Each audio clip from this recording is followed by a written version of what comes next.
The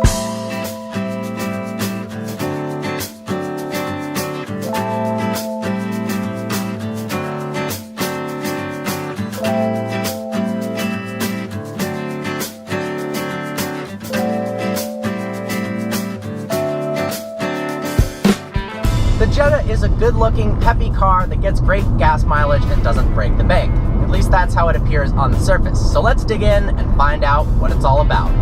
This model is the 1.4T, meaning it has a 1.4-liter turbocharged four-cylinder, making 150 horsepower and 184 pound-feet of torque. You can upgrade to a 1.8T and a 2.0T, making 170 horsepower and 210 horsepower respectively. There's two transmission options on the Jetta SE, which is the trim level we're doing today. You've got a 6-speed automatic and a 5-speed manual. Now, the top-of-the-line GLI trim has the option of a 6-speed DSG, which is a fantastic transmission, and also the option of a 6-speed manual. But even with this base 6-speed automatic, at 6th gear, at 60 miles an hour, it's turning just 1,800 RPMs, which means a fuel economy of 40 miles per gallon on the highway. This car has the SE trim, which in Volkswagen speak means it has upgraded wheels and a sunroof above the base Model S.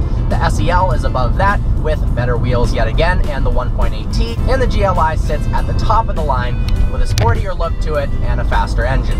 The Jetta offers an impressive amount of standard features for the price. The SE starts at $22,000. They don't just try to get the base price as low as possible and then absolutely destroy you when you try to add options to it. You've got blind spot monitoring, you've got a 6.3-inch touchscreen, you've got Bluetooth, a USB port, heated seats, a sunroof, and more. It's pretty impressive.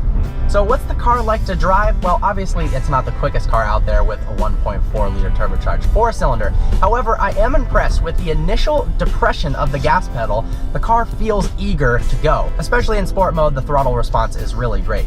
When you put the car into manual mode, the car shifts really quickly. I'm actually surprised, sometimes better than some sports sedans, which is pretty crazy to think about. Steering is nice and light, but it is direct. This car does actually feel like it wants to go around turns. Just the smallest bit of turn-in on the wheel does actually cause the car to move. I'm pretty impressed. Brakes is where the car suffers. The initial depression of the brake pedal does practically nothing, and you really have to push hard on the brakes to get this car to slow down.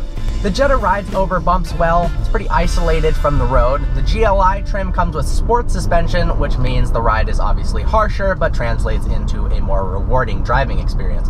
You don't have paddles mounted on the steering wheel, which I actually appreciate. Putting paddle shifters in a car just to have them when it isn't a sports car really seems like a waste of money and a waste of space. You've got tons of functionality on the steering wheel itself, from changing the channel, volume, voice control, and more. Exterior-wise, the Jetta is very simple, but it does work. The LED daytime running lights look good, as do the horizontally oriented grills. From the back, it's even more simple, although the taillights read Audi A4 and not economy car. In the back, you've got tons of legroom. It's actually impressive for a compact sedan how much legroom you really have. And the kicker is how much trunk space you have.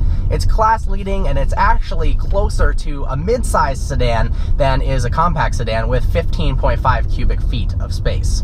This really is a car you can take on weekend trips with your friends, store all of their luggage, and get good gas mileage in the process. The actual design language of the interior isn't all that great. I'm not a large fan of this plastic dash. There is a ton of plastic everywhere, and the design of the climate control system looks like it's out of a late 90s car.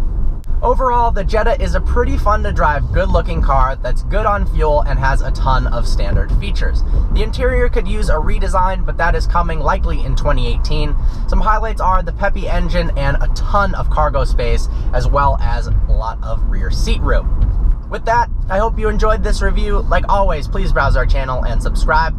Special thanks to Volkswagen North America for providing this car. Look forward to seeing you next video.